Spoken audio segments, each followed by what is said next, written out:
প্রিয় গল্পসাথী, সপ্তাহের সেরা গল্পর পক্ষ থেকে আপনাদের জানাই অনেক অনেক শুভেচ্ছা। আশা করি আপনারা সকলে খুব ভালো আছেন।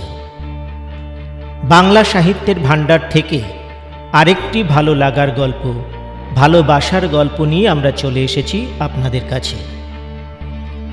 আজ আমরা আপনাদের জন্য বাছাই করে এনেছি প্রখ্যাত সাহিত্যিক প্রিয়নাথ মুখোপাধ্যায়ের ডিটেকটিভ উপন্যাস আসমানি লাশ। গল্প পাঠ শুরুর আগে একটি অনুরোধ, আমাদের এই উপস্থাপনা ভালো লাগলে লাইক এবং শেয়ার করার পাশাপাশি আপনার মতামত লিখে জানাতে ভুলবেন না।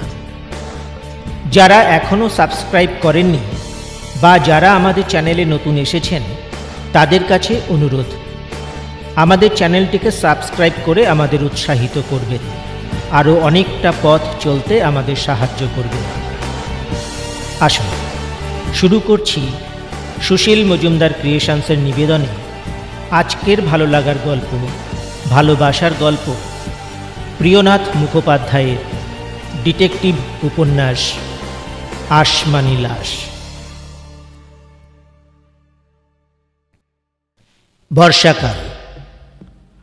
সূর্যদেব সমস্ত দিন আপনার কিরণ সমানভাবে বিকিরণ করতে না পেরে যেন নিতান্ত বিষণ্ণ মনে বেলা থাকতেই অস্ত গিয়েছেন। কালো বসনা রাত্রিদেবী এই সুযোগ ছাড়তে না পেরে দ্রুত এসে নিজের স্থান অধিকার করে বসেছেন। ইন্দ্রদেবও সেই সময় টিপ টিপ বৃষ্টির সঙ্গে উপস্থিত হয়ে থেকে থেকে গর্জন করছেন। সেই ভীষণ গর্জনে মানব মনে আতঙ্ক সৃষ্টি হচ্ছে। বোধ হচ্ছে আজ যেন মহাপ্রলয় ঘটবে।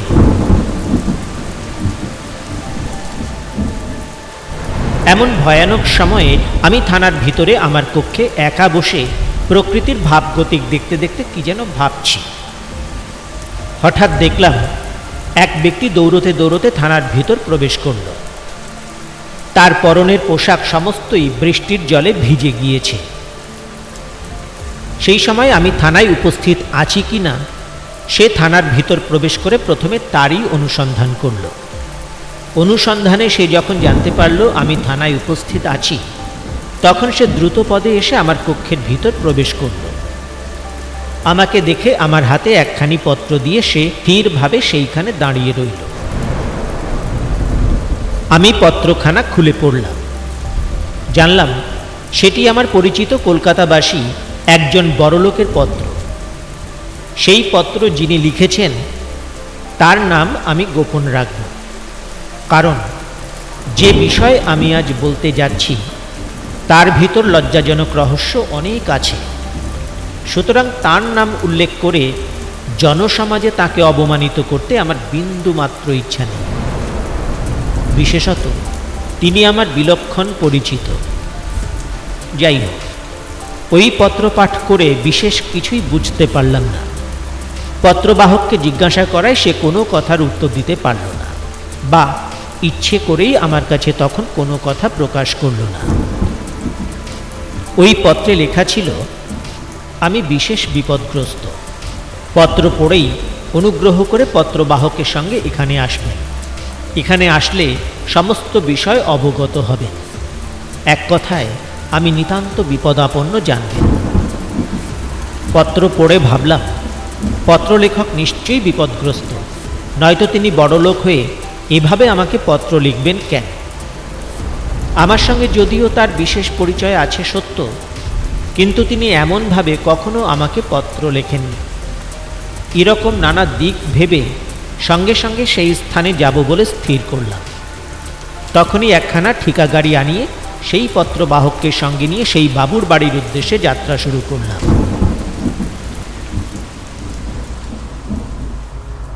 বাবুর বাড়ির কাছে গিয়ে দেখি তার সদর বাড়ি পুলিশ কর্মচারীতে পরিপূর্ণ।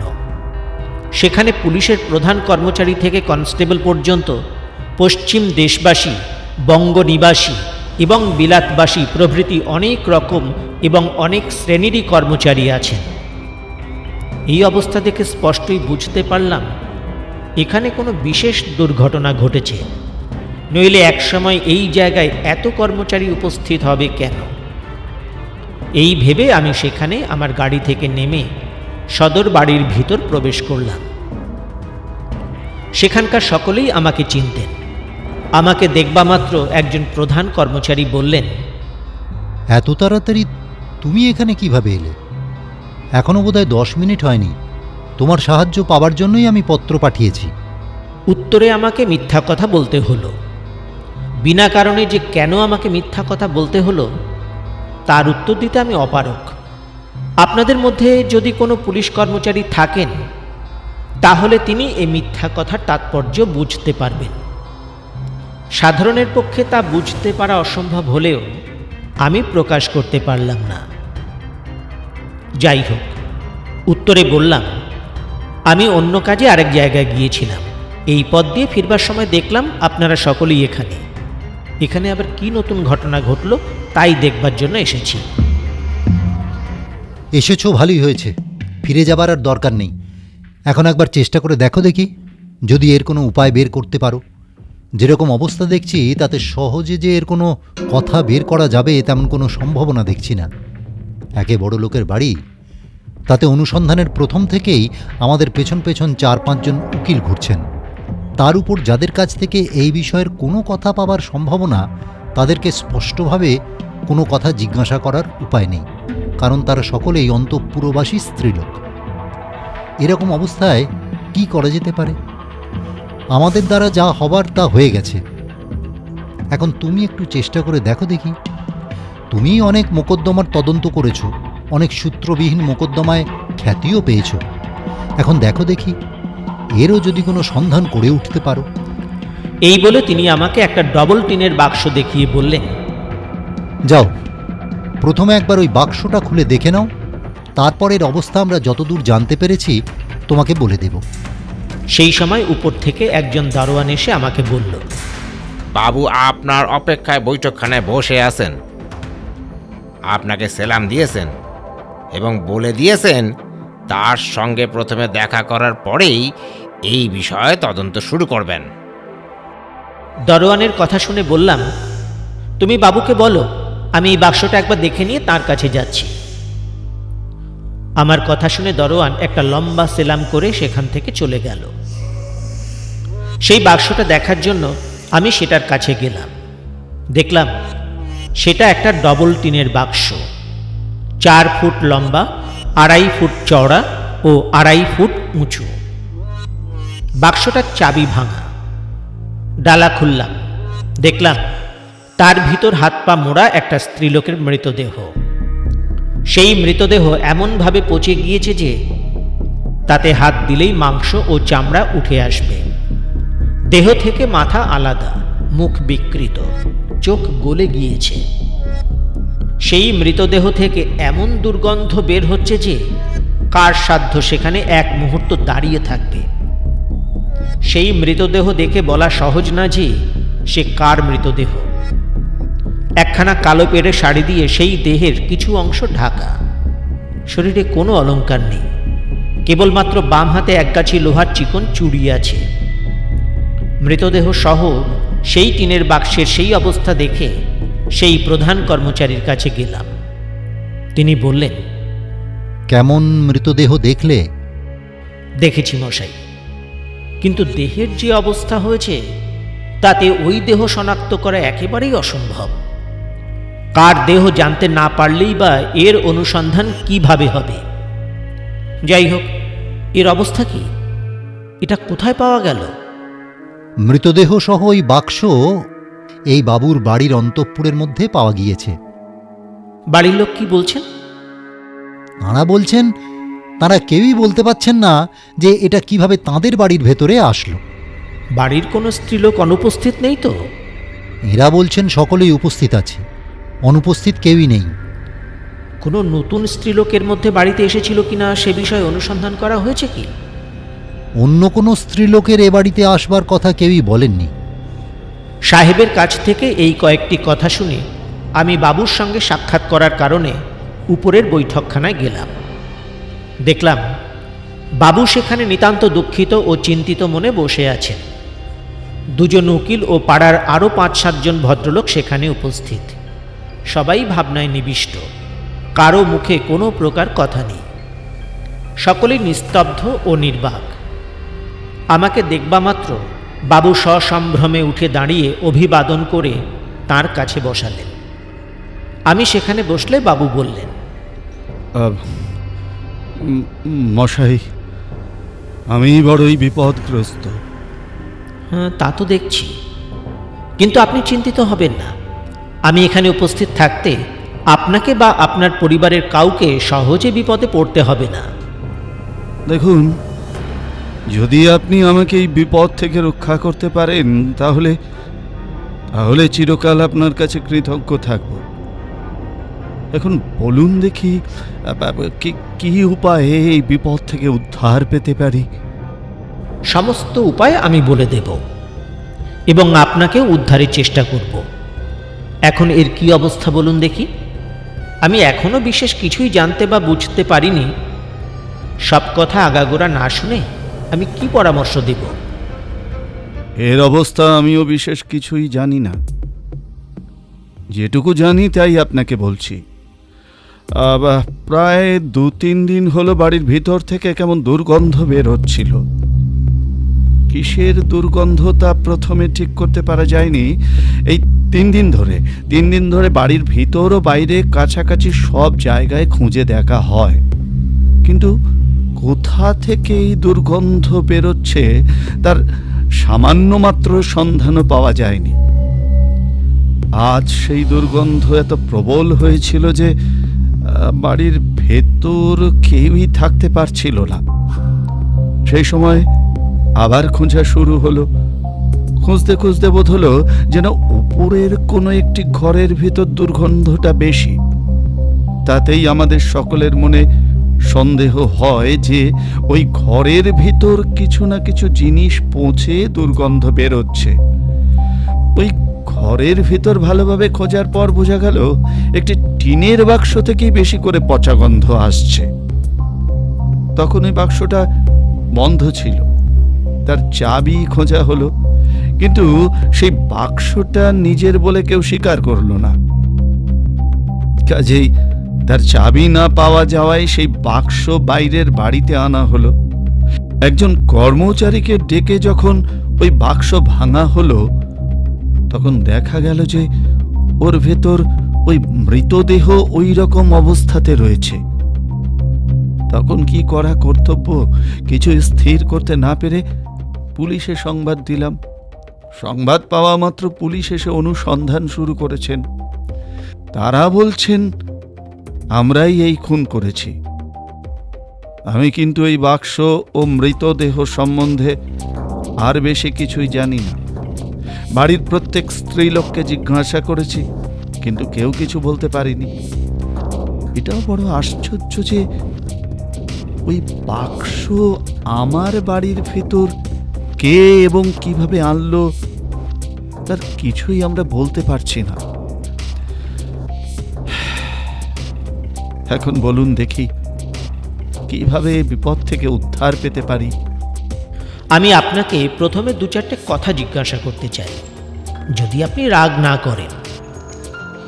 আপনি যদিও পুলিশ কর্মচারী, তবু আমি আপনাকে সেভাবে দেখি না, তা আপনিও জানেন।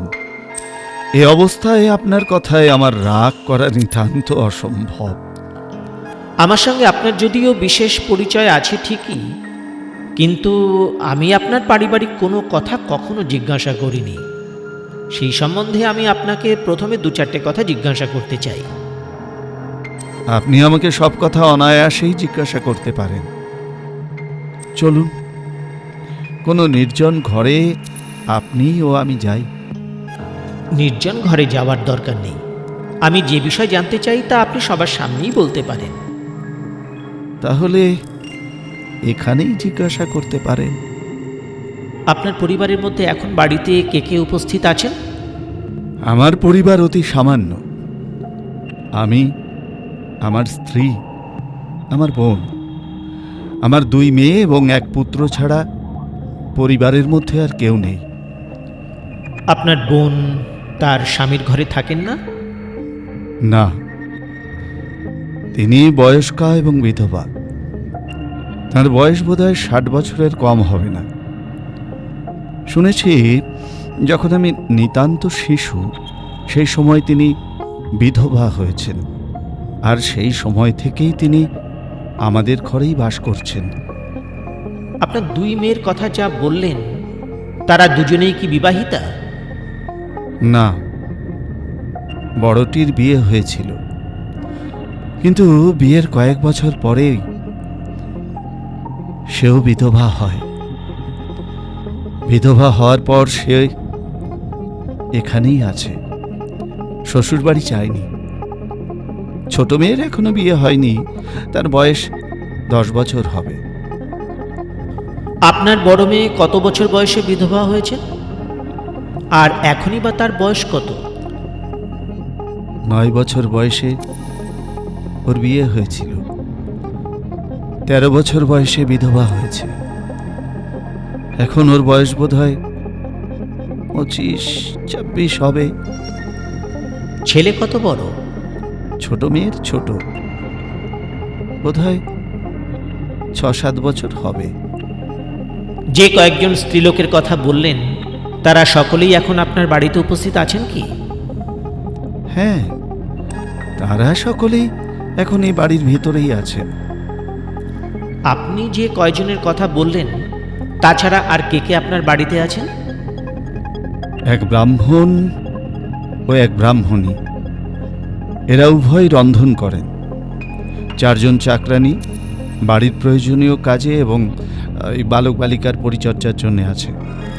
2 জন চাকর আমার কাজে সব সময় ব্যস্ত থাকে, আর 4 জন দরওয়ান দেউড়িতে বসে থাকে। এছাড়া আর কেউ আমার বাড়িতে থাকে না।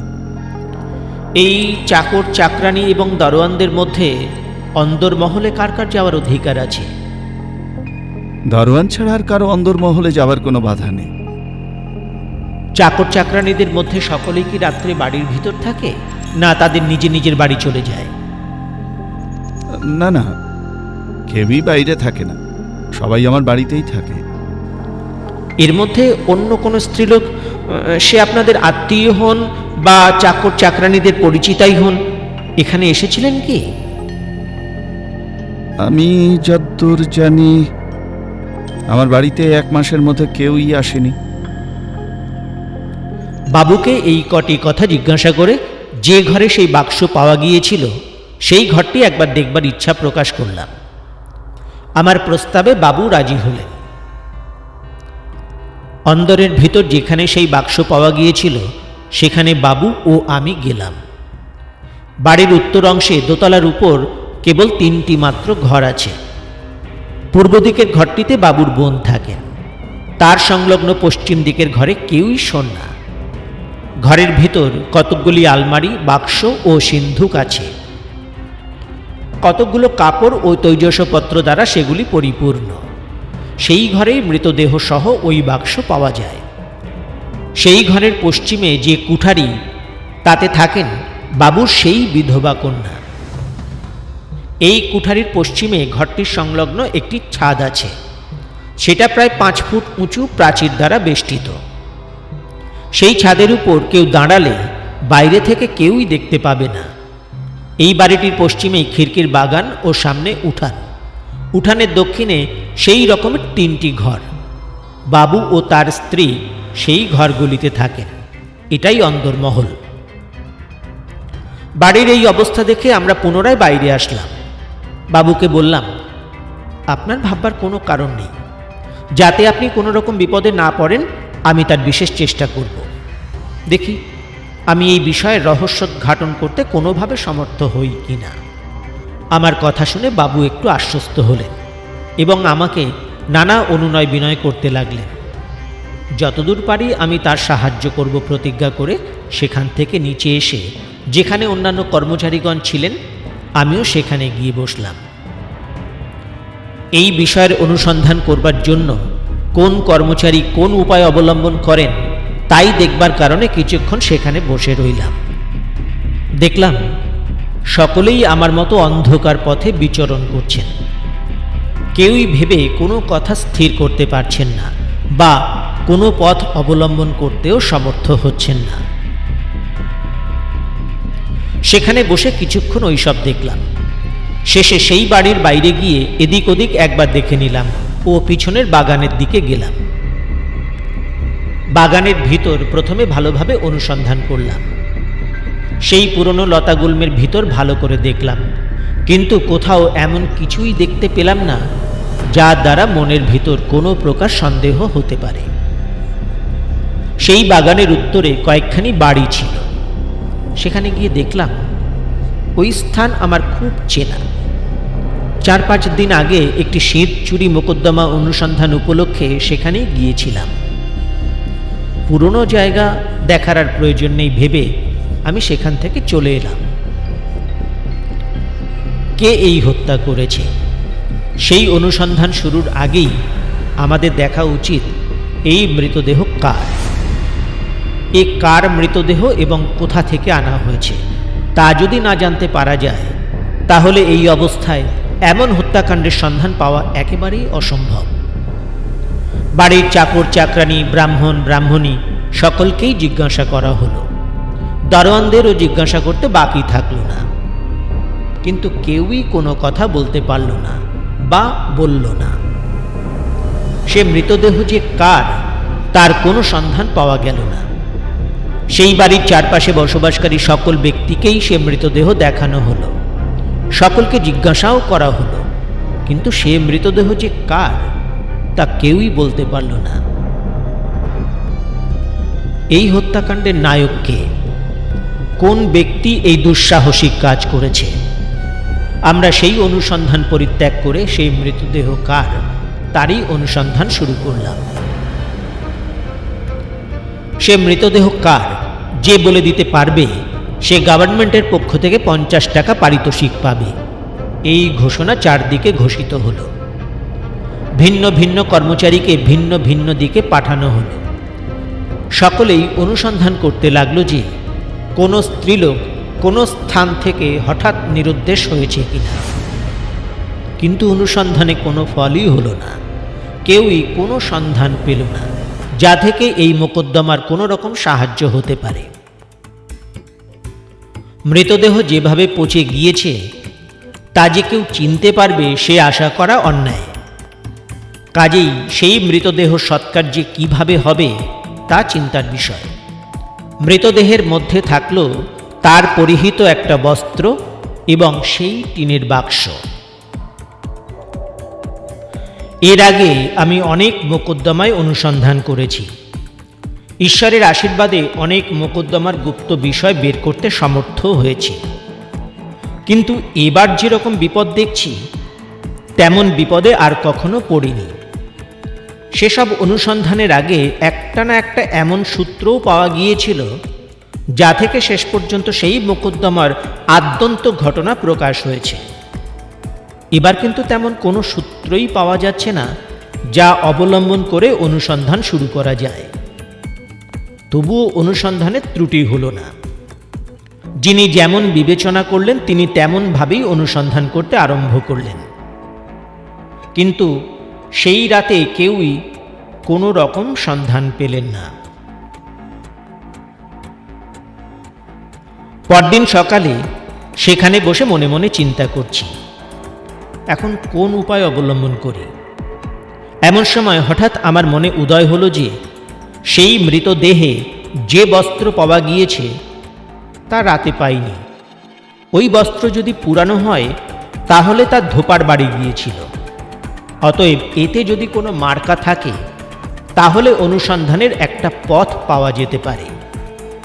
যদি কোনোভাবে সেই ধোপার খোঁজ পাই তাহলে সে নিশ্চয়ই বলতে পারবে কার বস্ত্রে সে ওই মার্কা দিয়েছিল, আর বস্ত্রের মালিককে যদি পাওয়া যায় তাহলে সেই মৃতদেহ কার তা জানা যাবে, এবং হয়তো এই হত্যাকাণ্ডের নায়ক কে তাও পরিষ্কার হয়ে যাবে। মনে মনে এই ভেবে সেই বস্ত্রখানা সেখানে আনালাম, কিন্তু যখন সেটা ভালোভাবে পরীক্ষা করে দেখলাম তখন আমার মনের সকল আশা উবে গেল। যে ভরসায় বুক বেঁধে অনুসন্ধানে অগ্রসর হব ভেবেছিলাম এখন সেই ভরসা মন থেকে দূরে পালিয়ে গেল। দেখলাম সেই বস্ত্রখানা কোরা ধোপের ফরাস ডাঙার শাড়ি, তাতে ধোপার মার্কা জাতীয় এমন কিছুই নেই যে যাতে আমাদের অভীষ্ট সিদ্ধির উপায় হতে পারে। কিন্তু নতুন আসার পথও বন্ধ হয়ে গেল। পুনরায় সেখানে বসে বসে ভাবতে লাগলাম। আজ অনুসন্ধানের ছবিটা একটু অন্য রূপ নিল।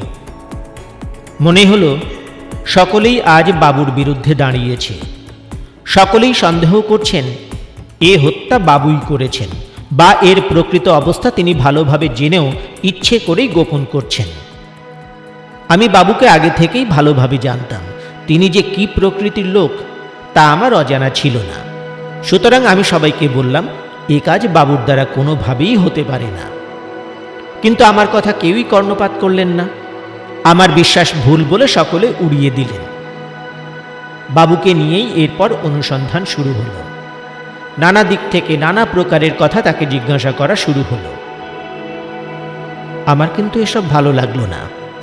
আমি সেখান থেকে উঠে যেখানে চাকরানি কয়েকজন ছিল সেখানে গেলাম। ভাবলাম চাকরানিদের একবার ভালোভাবে পরীক্ষা করে দেখি, যদি তাদের ভিতর থেকে হঠাৎ কোনো কথা বের হয়ে পড়ে। এই ভেবে কামিনী নামের চাকরানিকে প্রথমে আড়ালে নিয়ে গেলাম। তাকে অনেক কথা জিজ্ঞাসা করে বাবুর পরিবারের মধ্যে কার কেমন চরিত্র তা জানবার চেষ্টা করলাম। কিন্তু সকলের চরিত্রই ভালো বলে সে একে একে ব্যাখ্যা করল আর বলল, এই বাড়িতে আমার কোনো আত্মীয় বা অন্য কারো পরিচিত স্ত্রীলোক 10-15 দিনের মধ্যে আসেনি।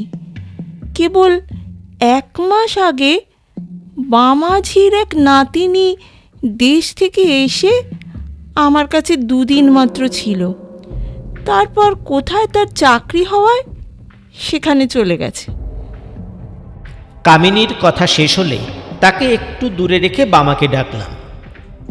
বামাকে অনেক কথা জিজ্ঞাসা করায় তার কাছ থেকে প্রথমে কোনো কথা পেলাম না। শেষে তাকে বললাম, বামা, এখন তুমি আর মিথ্যা কথা বলো না। কামিনী আমাকে সব বলে দিয়েছে। তোমার নাতনি, তাকেই তো মেরে বাক্সের ভিতর পুরে রেখেছ। আমার এই কথা শুনবা মাত্র বামা কামিনীকে প্রথমে প্রচুর গালি দিল। শেষে বলল, ও মা, আমার নাতনি এসে এখানে 2 দিন মাত্র ছিল, সেও 1 মাস আগে। এতে সে বলে আমি আমার নাতনিকে মেরে ফেলেছি। আর ওর বোন এসে যে 7 দিন আগে এখানে ছিল সে কথা বলতে বুঝি ভুলে গিয়েছে। এই বলে কামিনীর সঙ্গে সে তুমুল ঝগড়া লাগিয়ে দিল। আমি সেখানে দাঁড়িয়ে দাঁড়িয়ে তাদের ভাবগতিক দেখতে লাগলাম এবং বিশেষ মনোযোগের সঙ্গে তাদের ঝগড়াও শুনতে লাগলাম। এত ঝগড়া হলেও কামিনী কিন্তু তার বোনের আসার কথা কোনোভাবেই স্বীকার করল না। এতে কামিনীর উপর আমার বড়ই সন্দেহ হলো। আমি এই ঘটনা অন্য সকলকে বললাম। সকলেই এই কথা শুনে বিস্মিত হলেন। বাবুকে ছেড়ে দিয়ে তখন সকলেই এসে সেই কামিনীকে নিয়ে পড়লেন। বামা এই গোলযোগে সুযোগে বাইরে চলে গেল, কিন্তু শীঘ্রই তার নাতনিকে সঙ্গে নিয়ে ফিরে এসে বলল, মশাই, আমি আমার নাতনিকে এই হাজির করলাম। এখন কামিনী ওর বোনকে আনুক। এত গোলমালের পরেও কামিনী কিন্তু তার বোন যে এখানে এসেছিল তা স্বীকার করল না। চাকর চাকরানীদের জিজ্ঞাসা করায় তার বোনকে যে আর কেউ দেখেছে এ কথাও কেউ বলল না। কেবল রাম সিং দারোয়ান বলল, প্রায় 7 দিন হবে এক স্ত্রীলোক এখানে এসে কামিনীর সঙ্গে দেখা করার ইচ্ছা প্রকাশ করায় আমি কামিনীকে ডেকে দিই। কামিনী তাকে সঙ্গে করে বাড়ির ভেতরে নিয়ে যায়, কিন্তু তাকে আমি বেরিয়ে যেতে আর দেখিনি। বামার কাছ থেকে একটি মাত্র কথা বের হওয়ায় তদারকের স্রোত অন্যদিকে ফিরল। অনেকেই কামিনীকে নানা কথা জিজ্ঞাসা করতে লাগলেন, কিন্তু কামিনী কোনোভাবেই তার বোনের কথা স্বীকার করল না। বলল যে বামা আর রাম সিং মিথ্যা কথা বলছে। যাই হোক, কামিনীর বোন আছে কি না, যদি থাকে তাহলে সে কলকাতায় এসেছিল কি না, আর এখনই বা সে কোথায় আছে, এই সকল বিষয়ের অনুসন্ধান করাই স্থির হল। জানা গেল কামিনীর বাসস্থান মেদিনীপুর জেলার অন্তর্গত একটি ছোট্ট গ্রামে। অনুসন্ধানের জন্য এখান থেকে একজন কর্মচারীকে মেদিনীপুরে পাঠানো হলো। আমরা এখানে অন্য প্রয়োজনীয় অনুসন্ধান করতে লাগলাম। সপ্তাহ পরেই সেই কর্মচারী মেদিনীপুর থেকে ফিরলেন।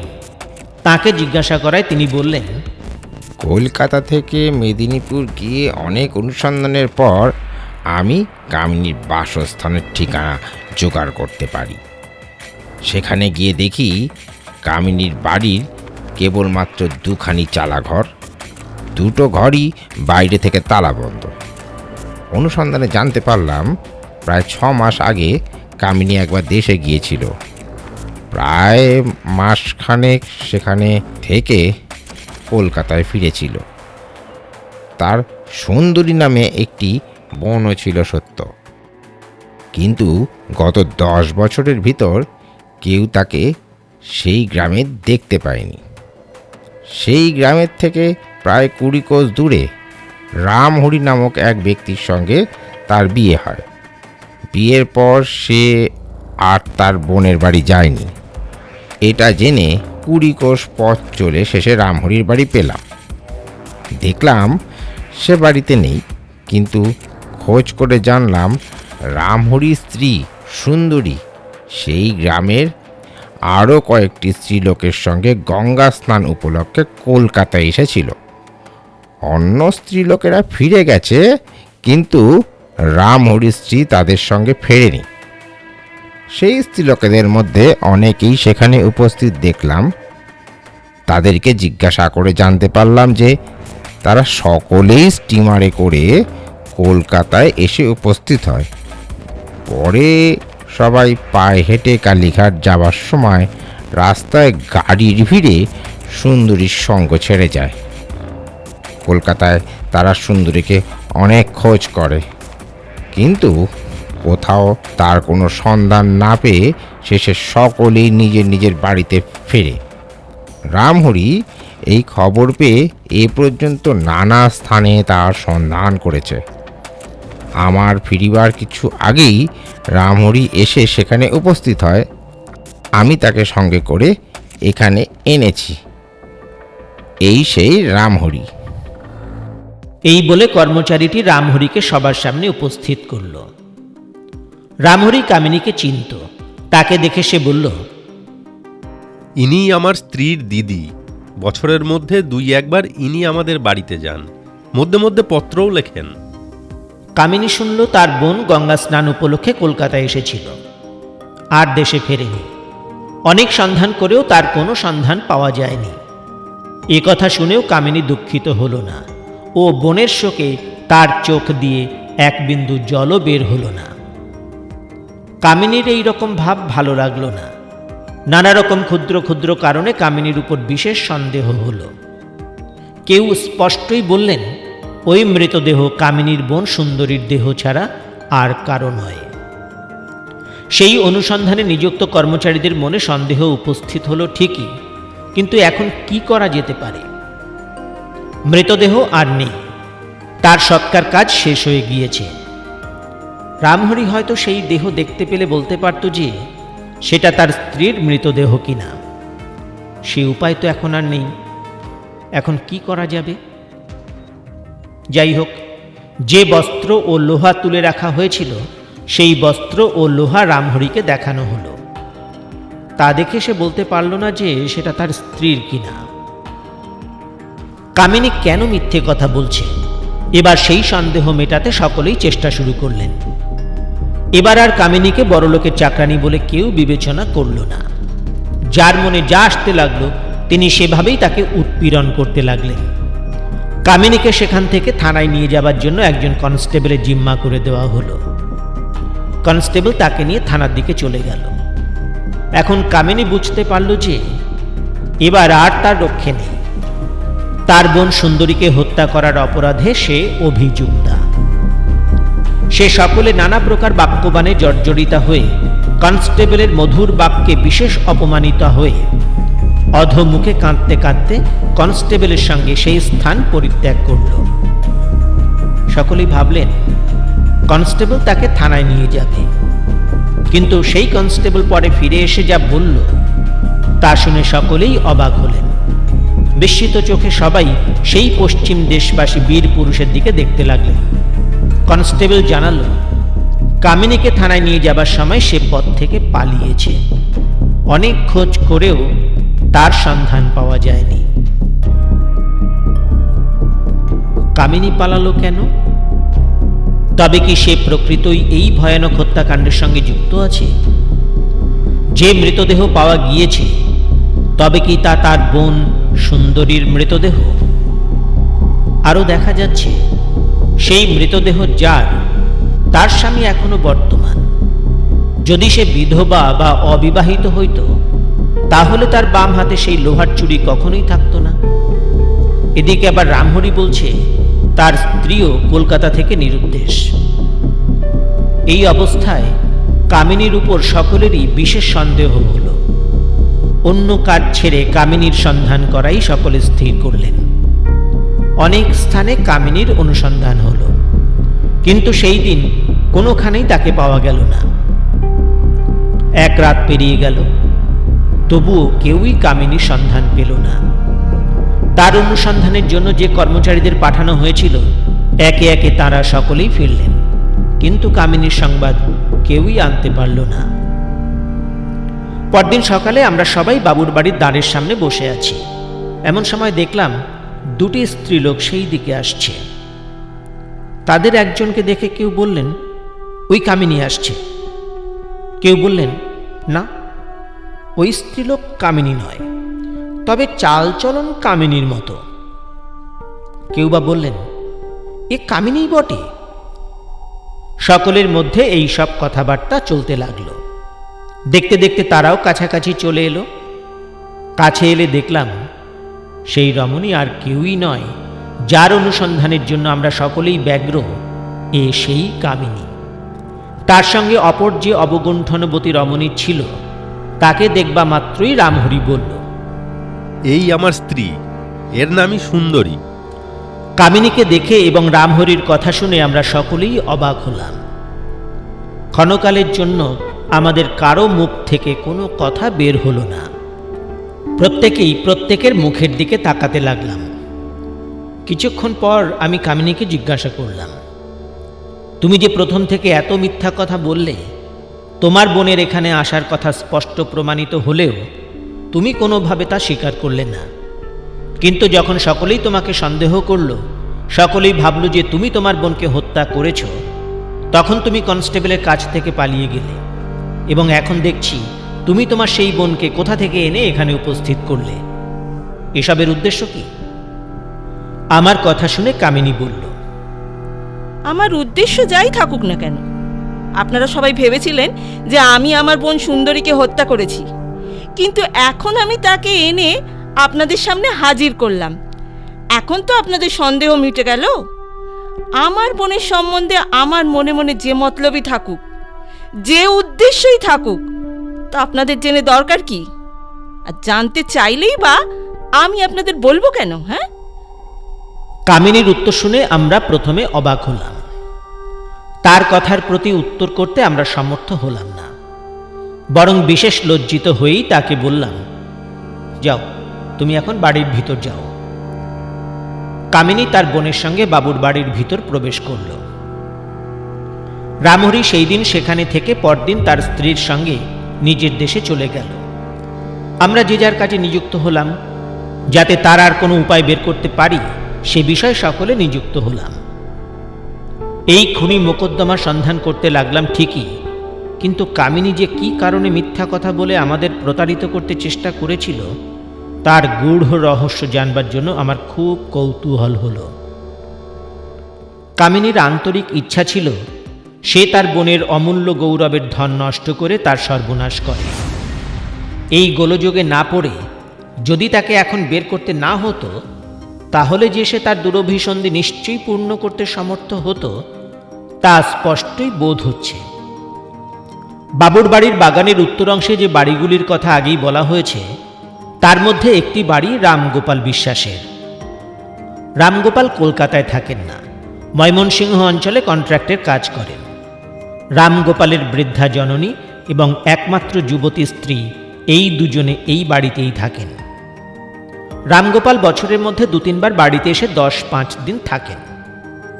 সপ্তাহ হয়ে গেল রামগোপাল বাড়িতে এসেছেন।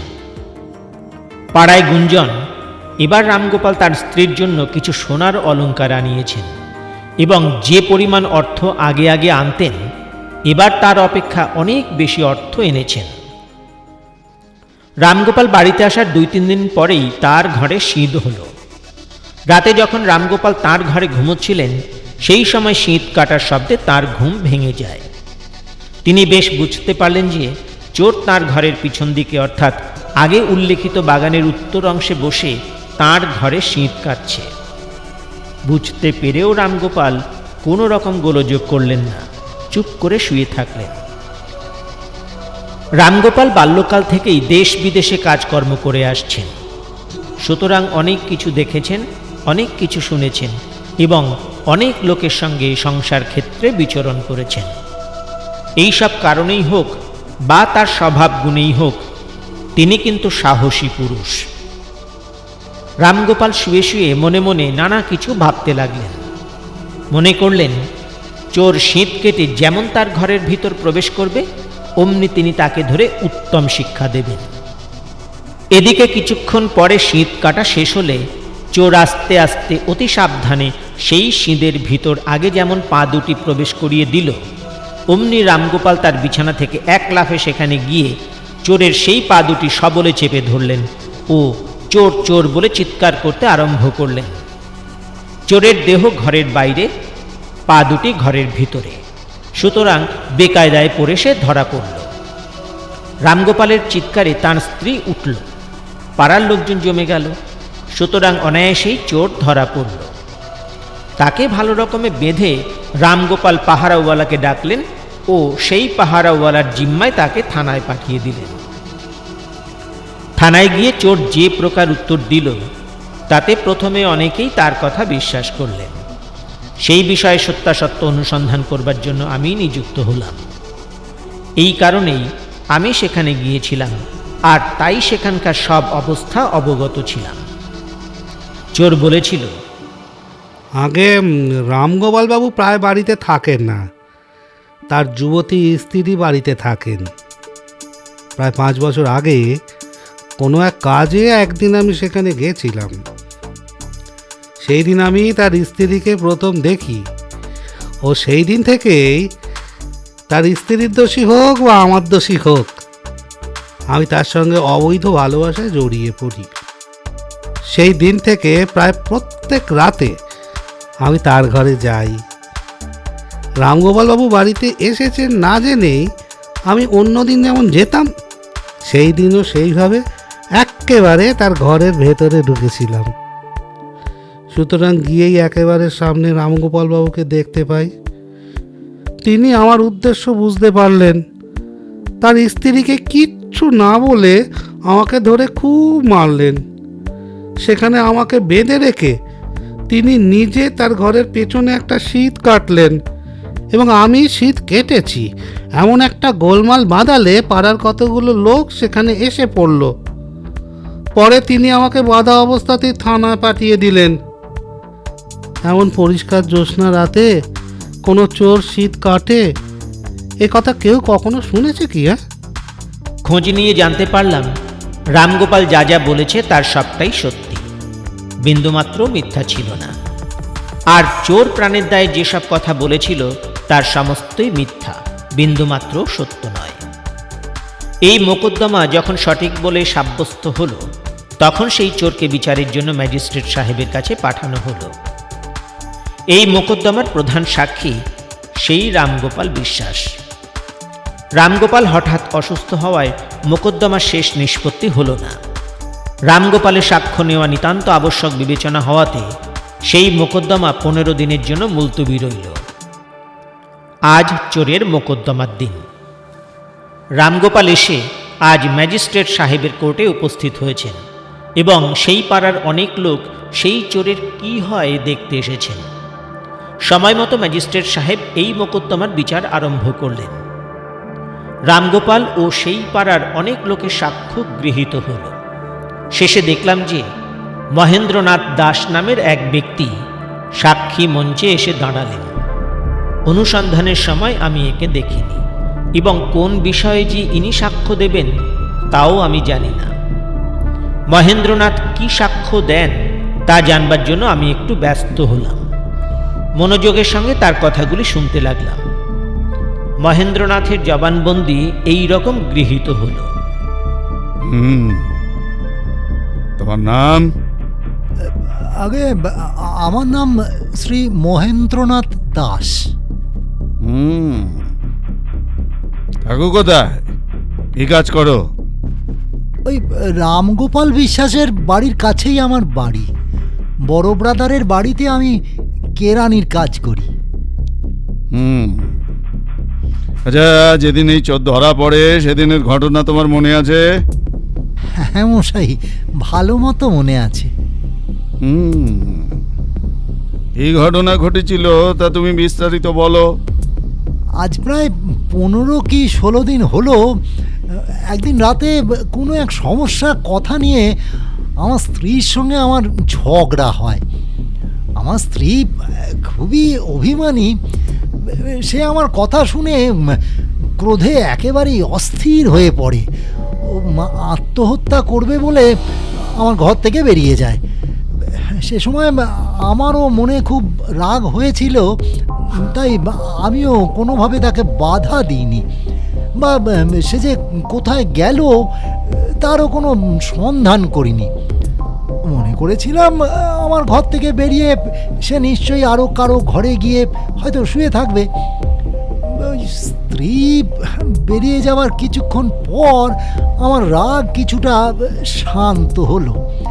ভাবলাম যখন সে আত্মহত্যা করবে বলে আমার ঘর ছেড়ে বেরিয়েছে, তখন আমার খোঁজ করে দেখা উচিত সে কোথায় গেল।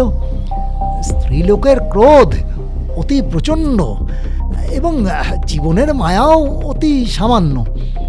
তারা সামান্য কথায় বা ওই সামান্য কারণে সংসারের মায়া ত্যাগ করে অমূল্য জীবনকে শেষ করে দিতে সামান্যতম বিচলিত হয় না।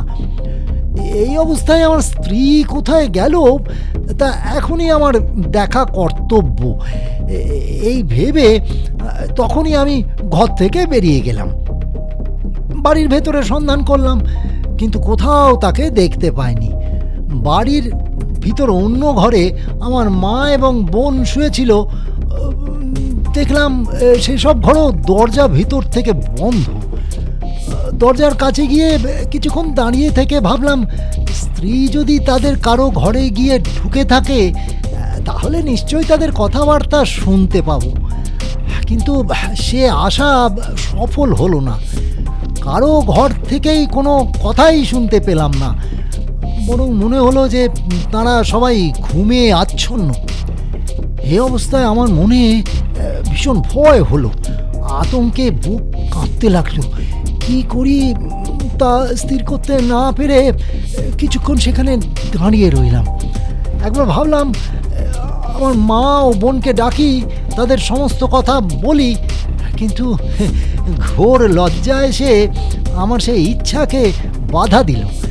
তাদের ডাকতে পারলাম না। আবার সেই বাড়ির ভিতর খোঁজ করতে লাগলাম। যেসব ঘর খালি ছিল তাও দেখলাম, রান্নাঘর, পায়খানার ভিতর ভালোভাবে দেখলাম, কিন্তু কোথাও তাকে দেখতে পেলাম না।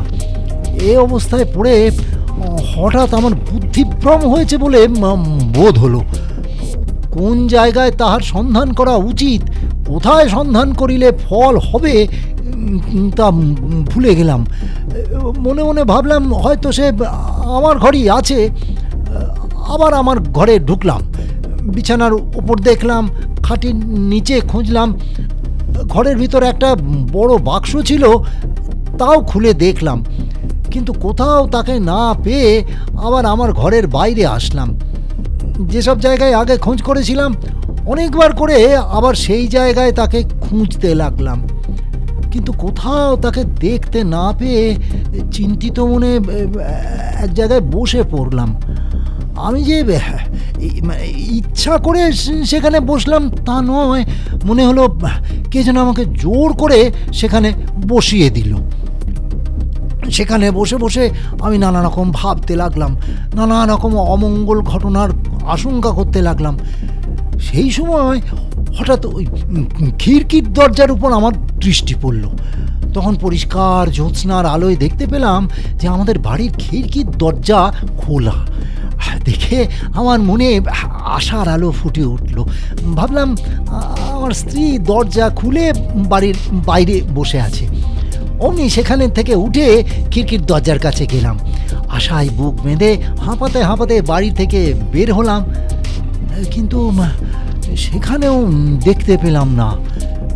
কাছাকাছি সব জায়গা দেখলাম, বাড়ির চারপাশ খোঁজ করলাম, কিন্তু কোথাও আমার স্ত্রীকে দেখতে পাইনি।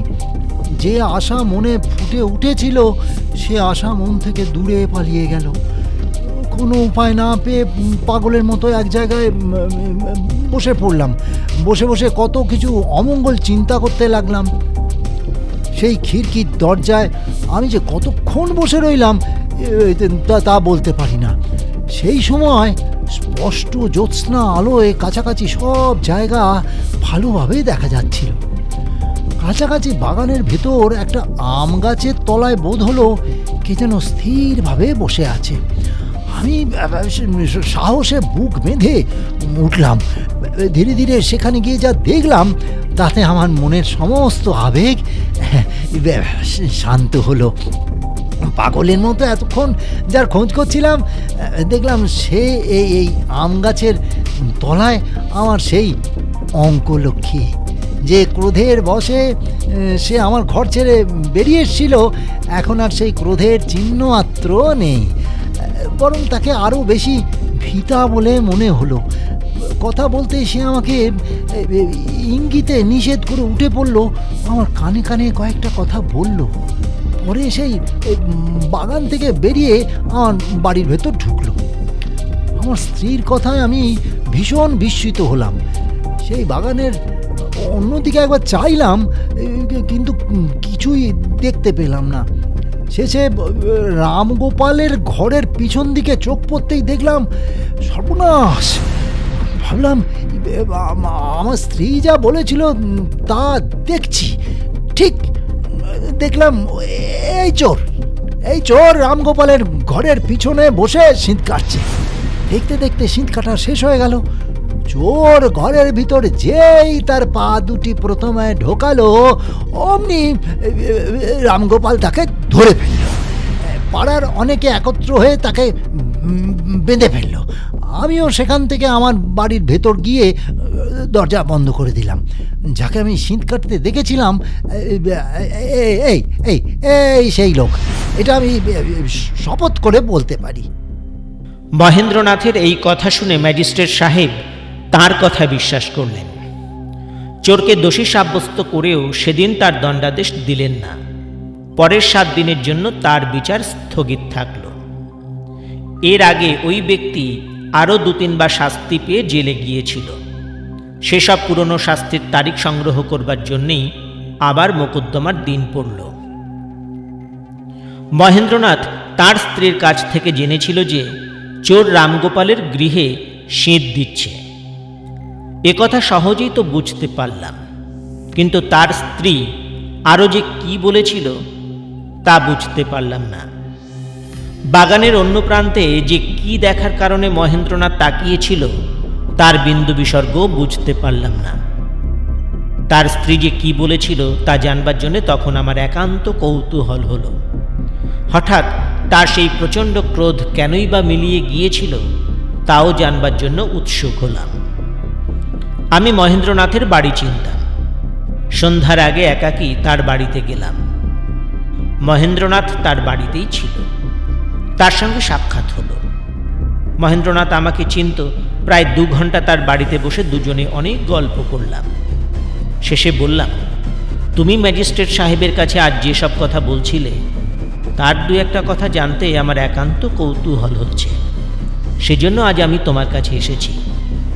তুমি সেই রাতে সেই বাগানের ভিতর তোমার স্ত্রীর কাছ থেকে কি কি কথা জেনেছিলে, তোমাকে তিনি কি দেখাবার চেষ্টা করেছিলেন তা জানার জন্য আমার মন অস্থির হয়েছে। আমার কথা শুনে মহেন্দ্রনাথ প্রথমে সব কথা বলতে যেন একটু অসম্মত হল, কিন্তু আমার অনুরোধ এড়াতে না পেরে শেষে রাজি হল। মহেন্দ্রনাথ সব কথা বিস্তারিতভাবে বলল। মহেন্দ্রনাথের কথা শুনে আমার সব কৌতূহলই মিটল। মনে মনে একটু আনন্দ এবং আশাও হলো। কী কারণে আমার মনে আনন্দ হলো এবং কিসের আশা আমার হৃদয় সঞ্চার হলো, তা মহেন্দ্রনাথ কিন্তু কিছুই বুঝতে পারল না। সন্ধ্যার পর আমার বাড়িতে ফিরলাম। নিয়মিত সময়ে শুয়েও পড়লাম, কিন্তু সারা রাত ঘুম এলো না। মহেন্দ্রনাথ আমাকে যা বলেছিল তাই ভাবতে ভাবতে এবং কোন উপায় অবলম্বন করলে আমার উদ্দেশ্য পূরণ হতে পারে তাই চিন্তা করতে সমস্ত রাত পেরিয়ে গেল। পরদিন সকালে হরিণবাড়ির জেলে গেলাম। সেই চোরের সঙ্গে দেখা করলাম। তাকে বললাম, সিঁদের মোকদ্দমায় ম্যাজিস্ট্রেট সাহেব তোমাকে দোষী সাব্যস্ত করেছেন। এ কথা সেদিন তুমি বুঝতে পেরেছ কি? উত্তরে চোর বলল, মকদ্দমায় আমার আর নিস্তার নেই, এ কথা আমি বেশ বুঝতে পারছি। যখন তুমি বুঝতে পেরেছ এই মোকদ্দমায় তোমার জেল নিশ্চয়, তখন যদি আমি তোমাকে কোনোভাবে বাঁচাতে চেষ্টা করি তাতে তোমার কোনো আপত্তি আছে কি? আপনার প্রস্তাবে আমার কোনো আপত্তি নেই, কিন্তু এখন এই মোকদ্দমা সম্বন্ধে যদি আমাকে কোনো কথা জিজ্ঞাসা করেন তাহলে তার ঠিক উত্তর আমার কাছ থেকে পাবেন না। আমি তোমাকে দু একটা কথা জিজ্ঞাসা করব, কিন্তু সেই মোকদ্দমা সম্বন্ধে তোমাকে এমন কোনো কথা জিজ্ঞাসা করব না যাতে তোমার কোনো অনিষ্ট হয়। তবে আমাকে কি কথা জিজ্ঞাসা করতে চান? যেদিন তুমি মহেন্দ্রনাথের কাছে ধরা পড়ো সেদিন যে তুমি সেখানে গিয়েছিলে সে কথা তুমি কোনোভাবেই অস্বীকার করতে পারো না। কারণ এটা ঠিক যে তুমি সেখানে গিয়েছিলে সে চুরি করবার ইচ্ছায় যাও বা অন্য কোনো কারণ থাকুক। হ্যাঁ মশাই, আমি সেখানে গিয়েছিলাম সত্যি, কিন্তু চুরি করবার জন্য যাইনি। যে কারণে গিয়েছিলাম তা আপনাদের আগেই বলেছি। তুমি যখন সেখানে দাঁড়িয়েছিলে সেই সময়ের অবস্থা একবার মনে করে দেখো দেখি। সে সময় দুটি লোক সেখান দিয়ে চলে যাচ্ছিল। তারা তোমার পরিচিত। তোমাকে দেখা মাত্র তারা সেখানে দাঁড়ালো এবং তোমার সঙ্গে দু একটা কথা বলে সেখান থেকে চলে গেল। কেন? সেই লোকেদের কথায় আপনার প্রয়োজন কি? হ্যাঁ, আবার কি তাদের ডেকে আমার বিপক্ষে সাক্ষ্য দেওয়াতে চান? এই মোকদ্দমায় তোমার বিপক্ষে প্রমাণ হয়ে গিয়েছে, সুতরাং তোমার বিরুদ্ধে অন্য সাক্ষীর আর প্রয়োজন নেই। অন্য কাজের দরকারে আমি তাদের সন্ধান করছি। যে কারণে আমি তাদের সন্ধান করছি, আমার যদি সেই উদ্দেশ্য পূরণ হয় তাহলে বোধহয় তোমারও বিশেষ উপকার হতে পারে। আমার অদৃষ্টে যা আছে হবে, কিন্তু তাদের নাম জানতে পারলে যদি আপনাদের উপকার হয় তাহলে আমি আপনাকে তাদের নাম বলছি, আপনি লিখে নিন। লিখুন। তাদের নাম সাতকড়ি দাস আর মাখনলাল দত্ত। সেই দুজন কোথায় থাকে বলতে পারো কি? হ্যাঁ পারি। যেখানে আমি দাঁড়িয়েছিলাম তার কিছুটা আগে প্রসন্ন বাড়িওয়ালির বাড়ি, দুজনে সেই বাড়ির ভাড়াটিয়া। সেই চোরের কাছ থেকে এই কয়টি কথা জেনে আমি নিজের বাড়ি ফিরে গেলাম। স্নান আহার সেরে যার বাড়ির ভিতর লাশ পাওয়া গিয়েছিল সেই বাবুর বাড়ি পৌঁছলাম। বাবু বাড়িতেই ছিলেন। তাকে একান্তে নিয়ে গিয়ে আমি বন্ধুভাবে দু চারটে কথা বললাম। আমার কথা শুনে তিনি নিতান্ত দুঃখিত ও মর্মাহত হলেন। কোন উপায় অবলম্বন করলে তিনি এই লজ্জাজনক অবমাননা থেকে নিজেকে রক্ষা করতে পারবেন তারই পরামর্শ এবং উপায় জিজ্ঞাসা করলেন। আমি কোনো না কোনো উপায়ে এই বিপদ থেকে উদ্ধার করব এই প্রতিজ্ঞা করলাম এবং তাঁর বাড়ির ভিতর আর একবার যাওয়ার ইচ্ছা প্রকাশ করলাম।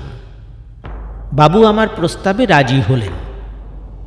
যে ঘরে লাশ পাওয়া গিয়েছিল দুজনে আবার সেই ঘরে গেলাম। সেই ঘর আবার ভালো করে অনুসন্ধান করলাম। আমাদের অনুসন্ধান উপযোগী আর কোনো জিনিসই পেলাম না। কেবলমাত্র দেখলাম সেই ঘরের ভিতর খুবই মজবুত এবং বুড়ো আঙুলের মতো দুই গাছি বড় দড়ি রয়েছে।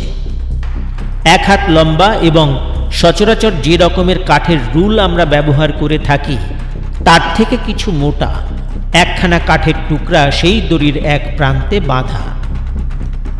আগে যে ছাদের কথা বলেছি সেখানে গিয়ে দেখলাম কাঠের একখানা উঁচু বেঞ্চ সেই ছাদের উপর রয়েছে। পাঁচিলের কাছে সেই বেঞ্চখানা নিয়ে গেলাম। তার উপর দাঁড়িয়ে দেখলাম সেই পাঁচিলের উপর দিয়ে সেই বাগানের অনেকখানি জায়গা দেখা যায়। সেই পাঁচিলের উপর দিয়ে ভালো করে দেখলাম বাগানের বাইরের দিকে কোনো কোনো জায়গার বালি উঠে গেছে এবং লম্বা লম্বা চিহ্ন পড়েছে। ওইসব চিহ্নের অনেকটা অংশ পাঁচিলের উপর থেকে আরম্ভ হয়ে বাইরের দিকে কিছুটা পর্যন্ত নেমে শেষ হয়েছে। এই ব্যাপার দেখে আমরা দুজনেই বাইরের বাড়িতে গেলাম। বাবু নিতান্ত বিষণ্ণ মনে নিজের বৈঠকখানায় গিয়ে বসলেন। আমি সেখান থেকে চলে গেলাম। প্রসন্ন বাড়িওয়ালি যে বাড়িতে থাকত, তাছাড়া তার আরও একটা বাড়ি আছে। সেই বাড়ির ভাড়াটিয়া সাতকড়ি দাস ও মাখনলাল দত্ত। মাখনলাল দত্ত বাইরের একটা ঘরে থাকে। তার এখানে আর কেউই নেই। সে একাকী সেখান থেকে রেলওয়ে অফিসে কাজ করে। ওই বাড়ির ভিতর 3টি মাত্র ঘর আছে।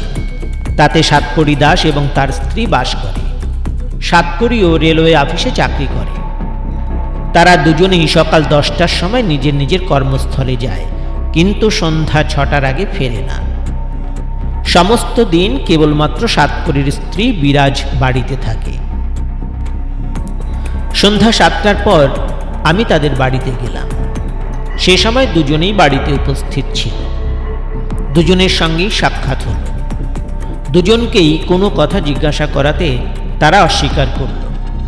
বাড়ির ভিতর প্রবেশ করে দেখলাম সাতকড়ির স্ত্রী সেই বাড়ির ভিতর নেই। জিজ্ঞাসা করায় দুজনেই উত্তর করল যে বিরাজ তার বাপের বাড়ি গিয়েছে। এ কথা আমার বিশ্বাস হলো না। আমি তাদের ঘরের ভিতর অনুসন্ধান করতে আরম্ভ করলাম। অনুসন্ধান করে যেসব জিনিস পেলাম তাতে আমার মনে আরও সন্দেহ এসে উপস্থিত হলো।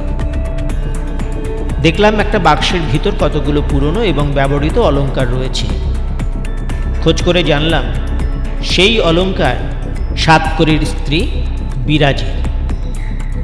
এদেশীয় স্ত্রীলোক তার সমস্ত অলংকার ফেলে রেখে যে বাপের বাড়ি যাবে, তা আমার বুদ্ধিতে সহজে বিশ্বাস করতে পারলাম না। অন্য একটা বাক্সের মধ্যে একখানা কোড়া কাঁচা কালো পেড়ে শাড়ি পেলাম। লাশের সঙ্গে পাওয়া যে শাড়িখানা থানায় ছিল তা তখন আনিয়ে মিলিয়ে দেখলাম যে 2 শাড়ি একই রকমের ও একই জোড়ার। আরও বুঝতে পারা গেল যে 2 বস্ত্রই জোড়াভাবেই ধোপা বাড়ি থেকে কাঁচা হয়ে আসে।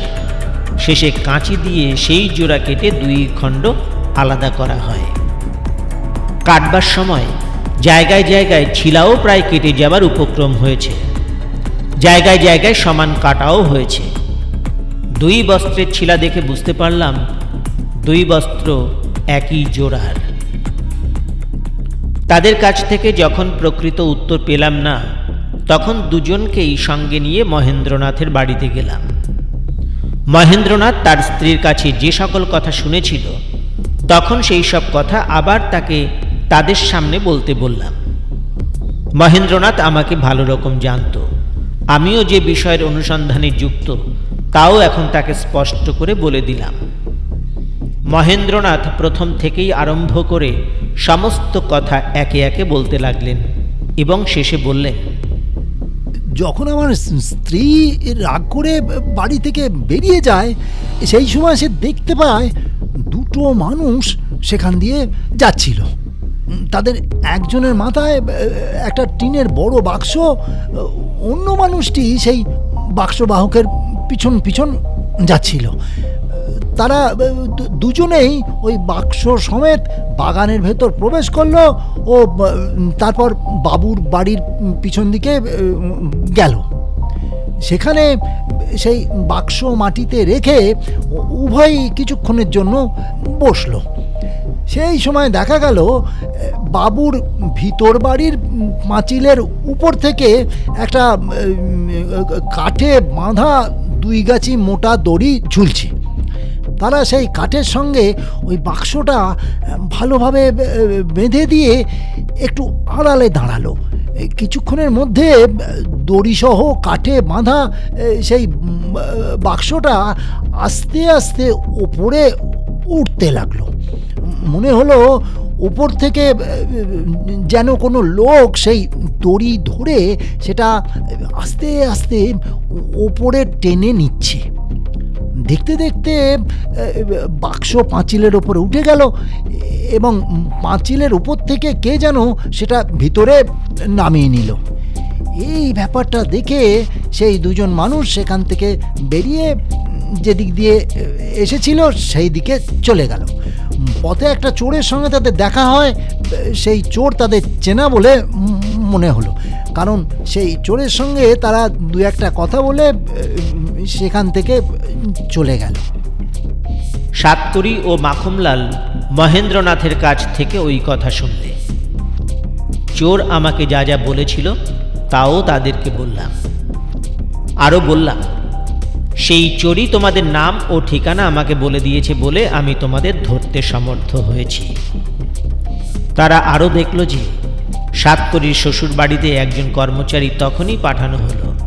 সেখানে কর্মচারী গেলেই জানবে যে তার স্ত্রী বিরাজ সেখানে যায়নি। এইসব কথা শুনে তারা যেন কিছুটা ম্লান হয়ে পড়ল ও শেষে নিজের নিজের দোষ স্বীকার করে সমস্ত কথা সবার সামনে বলল। মশাই, আমি এখন সব কথাই বলবো, কোনো কথা গোপন করব না। আপনি যা বললেন এবং মহেন্দ্রবাবুর কাছ থেকে যা শুনলাম তা সমস্তই সত্য, এক বর্ণ মিথ্যে নয়। যেদিন এই ঘটনা ঘটে সেই দিন রোজকার সময় আমি আমার কর্মস্থান থেকে ফিরি। বাড়ি এসে দেখি সাতকড়ি বাড়ির সদর দরজায় বসে আছে। আজ তার চোখ রক্তবর্ণ, অথচ গভীর চিন্তায় মগ্ন। আমি তার কাছে গিয়ে দাঁড়ালাম, কিন্তু সে কিছুই বুঝতে পারল না যে কেউ তার কাছে এসেছে। আমি তাকে ডাকলে সে যেন জেগে ওঠার মতো উঠে দাঁড়ালো, কিন্তু আমার কথায় কোনো উত্তর দিল না। কেবলমাত্র আমার হাত ধরে যে ঘরে শুতো সেই ঘরের ভিতর নিয়ে গেল। সে যে আমাকে ওভাবে ধরে কেন তার ঘরের ভিতর নিয়ে গেল তা প্রথমে বুঝতে পারিনি, কিন্তু সেই ঘরের ভিতরে প্রবেশ করে আমার বুদ্ধি লোভ হলো। অজ্ঞান হয়ে সেখানে কিছুক্ষণের জন্য বসে পড়লাম। পরে দেখলাম সেই ঘরের মেঝেতে সাতকড়ির স্ত্রী বিরাজ গড়াগড়ি যাচ্ছে। তার ধর এক জায়গায় পড়ে আছে, মাথা অন্য জায়গায়। মৃতদেহ যে কেবলমাত্র দুভাগে বিভক্ত তা নয়, তার উপর মনে হলো 100 কোপের দাগ বসেছে। এইসব অবস্থা দেখে আমি জিজ্ঞেস করলাম, এ কি? উত্তরে সাতকড়ি বলল, আর কি, আমি আমার স্ত্রীকে হত্যা করেছি। আজ সেই পাপী ও সেই কুলো কলঙ্কিনী যেমন কাজ করেছে তার তেমন উপযুক্ত প্রতিফল আমি নিজের হাতে দিয়েছি। তোমার স্ত্রীর উপযুক্ত পুরস্কার তো দিয়েছ, কিন্তু এখন তোমার উপায় কি? উপায় আর আমি কি বলবো? যা করতে হয় করো, নইলে অদৃষ্টে যা আছে তাই হবে। নিজের প্রাণের মায়া করে কে তার স্ত্রীর ব্যভিচার সচক্ষে দেখতে পারে? এই অবস্থা দেখে এবং সাতকড়ির মুখে এই কয়টি কথা শুনে আমারও মনে সত্যি কষ্ট হলো।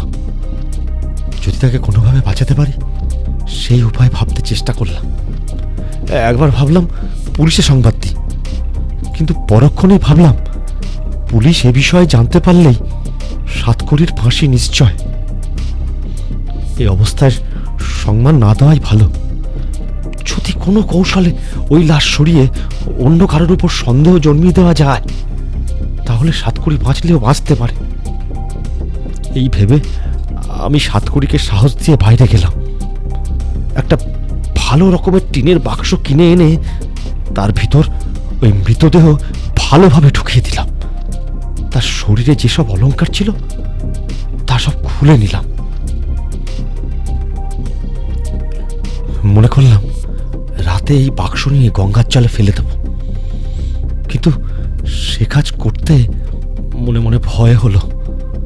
কারণ বড় রাস্তার উপর দিয়ে সেই বাক্স নিয়ে যাওয়ার সময় কোনো প্রহরীর হাতে যদি ধরা পড়ি, তাহলে আমাদের দুজনেরই বাঁচার আশা আর থাকবে না।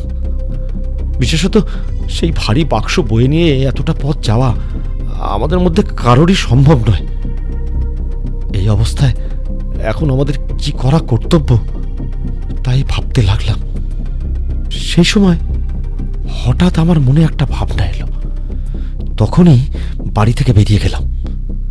দেখলাম মনে মনে যে উপায় ভেবেছিলাম সেই পথ পরিষ্কার আমাদের সামনেই রয়েছে। তাই আবার বাড়িতে ফিরলাম। বাবুদের বাগানের পাশ দিয়ে যে সরু পথ আছে, সেই পথ দিয়ে আমি কখনো কখনো যাতায়াত করি। সে সবার যাতায়াতের পথ নয়। একদিন রাতে কোনো কাজের জন্য আমি ওই পথ দিয়ে যাচ্ছিলাম। সে সময় দেখলাম একজন মানুষ সেই বাগানের ভিতরে প্রবেশ করল। তাকে এত রাতে সেখানে প্রবেশ করতে দেখে আমার মনে হঠাৎ সন্দেহ হলো। ভাবলাম আমাকে দেখতে হবে এত রাতে এ কোথায় যায়। এই ভেবে আমি সেখানে চুপ করে দাঁড়িয়ে রইলাম। দেখলাম সেই লোকটি ধীরে ধীরে সেই বাগানের কাছে যে দোতলা বাড়ি তার কাছে গেল। আরও দেখলাম সেখানে দুগাছি দড়ি লাগানো একখানা কাঠ উপর থেকে ঝুলছিল। সে ওই কাঠের উপরে তার পা দুটি রেখে সেই দড়ি ধরে নাড়া দিল, আর কে যেন তাকে উপর থেকে আস্তে আস্তে উঠিয়ে নিল। এই অবস্থা দেখে আমি খুবই বিস্মিত হলাম। অনেকক্ষণ পর্যন্ত সেখানে দাঁড়িয়ে রইলাম, কিন্তু তাকে নামতে আর দেখলাম না। এরকম প্রায় প্রতি রাতে আমি দেখেছি সেই দড়ি সেখানে ঝুলত। যেদিনের কথা হচ্ছে সেদিন গিয়ে দেখলাম যে সেটা আগের মতোই সেই বাগানের ভিতর উপর থেকে ঝোলানো আছে। মনে করলাম লাশ সমেত যদি টিনের বাক্স কোনোভাবে তাদের উপর উঠিয়ে দেওয়া যায়, তাহলে আমাদের বিপদের আর কোনো সম্ভাবনা নেই। পরে যখন লাশ বেরিয়ে পড়বে তখন সবাই বাবুদের নিয়ে ব্যস্ত হয়ে পড়বে। তারা বড় মানুষ, সুতরাং কিছু না হলেও হতে পারে। এই ভেবে আমরা দুজন ওই টিনের বাক্স নিয়ে সেখানে গেলাম। দেখলাম সেই দড়ি আগের মতোই ঝুলছে। সেই বাক্স তখন ভালোভাবে সেই দড়ি দিয়ে কাঠের সঙ্গে ভালোভাবে বেঁধে দড়ি ধরে একটু নাড়া দিলাম। দেখলাম কি কে উপর থেকে সেটা আস্তে আস্তে উঠিয়ে নিল। আমরা সেখান থেকে ফিরে ঘরের মধ্যে পড়ে থাকা সমস্ত রক্ত ভালোভাবে ধুয়ে মুছে ফেললাম। রক্তাক্ত বস্ত্র যা কিছু ছিল সমস্তটাই আগুনে দিলাম। এই আমি জানি। এখন আপনাদের যা ভালো বিবেচনা হয় তাই আপনারা করতে পারেন। মাখনলালের কথায় সকলেই বিশ্বাস করলেন। এই মোকদ্দমায় মাখনলাল সাক্ষী হল, আসামি হল সাতকড়ি। ম্যাজিস্ট্রেট সাহেব যখন জিজ্ঞাসা করলেন, সাতকড়ি তখন নিজের দোষ স্বীকার করে বলল, হুজুর হুজুর আমি অফিস থেকে সেই দিন বেলা 2টোর সময় বাড়িতে ফিরে যাই। গিয়ে দেখি বাড়ির সদর দরজা ভেতর থেকে বন্ধ, কিন্তু একটু জোরে ঠেলতেই খুলে গেল। বাড়ির ভেতরে ঢুকে পড়লাম। দেখলাম আমার ঘরের দরজা ভেজানো আছে। ঘরের ভিতর ঢুকে আমি যা দেখলাম তাতে আমার সমস্ত জ্ঞান বুদ্ধির লোপ পেল। দেখলাম আমার স্ত্রী এক অপরিচিত পুরুষের সঙ্গে আমারই শয্যার ওপরে শুয়ে আছে। দেখে হঠাৎ আমার যে প্রচণ্ড রাগ হলো, কোনোভাবেই তা সংযত করতে পারলাম না। ঘরের বাইরেই একটা দা ছিল, তাড়াতাড়ি আমি সেটা আনতে গেলাম। সেই সুযোগে লোকটা পালিয়ে গেল। তখন আমি আমার স্ত্রীকে সেই দা দিয়ে কেটে ফেললাম। জানি না ওই অবস্থায় আমি তাকে কতবার আঘাত করে হত্যা করেছি। শেষে যা যা ঘটেছিল তা আপনি মাখনলালের কাছ থেকে শুনেছেন। ম্যাজিস্ট্রেট সাহেব সমস্ত ঘটনার কথা শুনে সেই মোকদ্দমা দায়রায় পাঠিয়ে দিলেন। সেখানে জুরির বিচারে দণ্ডবিধান হল। এই দণ্ডে সাতকড়ির প্রাণদণ্ড হল না, 2 বছরের জন্য কারাগার মাত্র। আমাদের উল্লেখিত বাবুর বাড়ির কোনো লোকের যোগাযোগে এবং কি কারণে যে সেই বাক্স বাড়ির ভিতর উঠে গেল তা জানবার জন্য বিস্তর লোক হাইকোর্টে উপস্থিত হলেন। কোর্টে সেই বাড়ির এক চাকরানী ভব এইরূপ সাক্ষ্য দিল। আমার মনিবের আদেশ মতো রাত দিনের মধ্যে বাড়ির ভেতর থেকে বাইরে যাবার অধিকার আমার ছিল না। তবু বলতে লজ্জা হয়, আমি একটা লোকের সঙ্গে অবৈধ ভালোবাসার সম্পর্কে জড়িয়ে পড়ি। যখন কোনোভাবেই আমার মনোবাঞ্ছা পূর্ণ হবার সুযোগ পেলাম না, তখন আপনি যেমন শুনেছেন সেই উপায়ে গভীর রাতে আমি সেই লোককে উঠিয়ে নিতাম এবং সময় মতো তাকে আবার নামিয়েও দিতাম।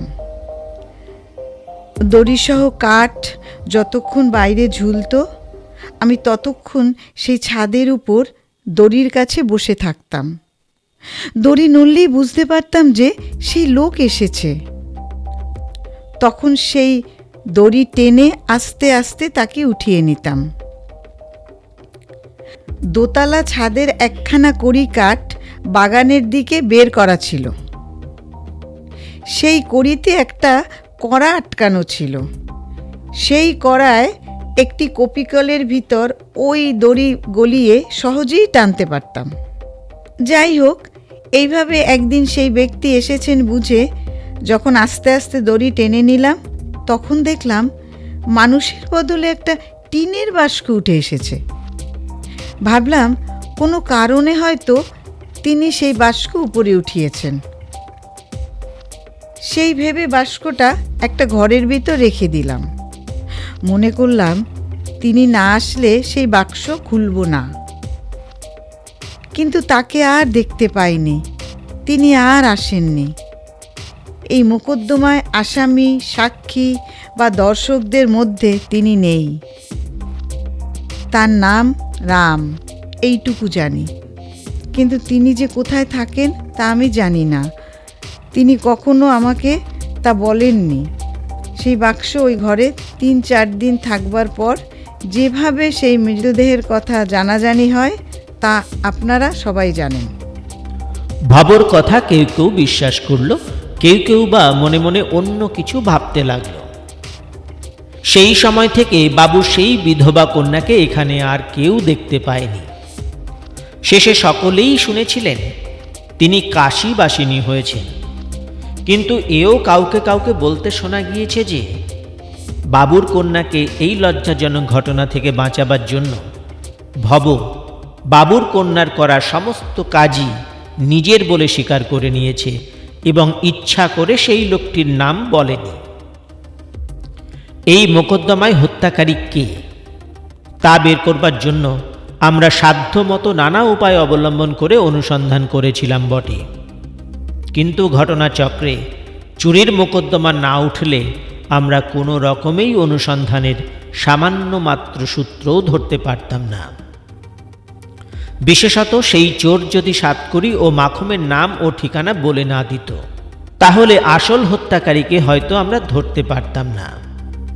সেই চোরের দ্বারাই এই মোকদ্দমার সব রহস্য ফাঁস হল।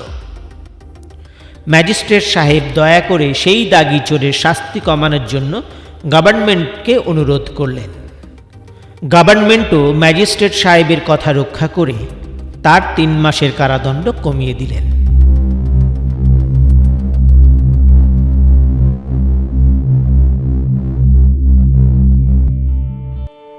প্রিয় গল্পসাথী, আজ শুনলেন প্রিয়নাথ মুখোপাধ্যায়ের ডিটেকটিভ উপন্যাস আসমানি লাশ। গল্প পাঠে সুশীল মজুমদার, অরিজিৎ বন্দ্যোপাধ্যায়, আশিস রায়, অরুণাভ দত্ত, চৈতি মজুমদার, মুনমুন দাস, শিবাংশু ভট্টাচার্য, সুমন সরকার, রোহন ঘটক, সজল ঘোষ, অর্পণা রায়চৌধুরী। এই উপস্থাপনা ভালো লাগলে লাইক এবং শেয়ার করার পাশাপাশি আপনার মতামত লিখে জানাতে ভুলবেন না। পরের উপস্থাপনা নিয়ে খুব শীঘ্রই উপস্থিত হব আপনাদের কাছে। আমাদের পরের উপস্থাপনার নোটিফিকেশন পেতে বেল আইকনটি প্রেস করুন। আর যারা এখনও সাবস্ক্রাইব করেননি বা যারা আমাদের এই চ্যানেলে নতুন এসেছেন তাদের স্বাগত জানিয়ে অনুরোধ করছি, আমাদের চ্যানেলটি সাবস্ক্রাইব করে আমাদের উৎসাহিত করবেন, আরও অনেকটা পথ চলতে আমাদের সাহায্য করবেন। আজকের মতো বিদায় নিচ্ছি। আপনাদের সঙ্গে আবার যোগাযোগ হবে পরের উপস্থাপনায়। সকলে ভালো থাকবেন। নমস্কার।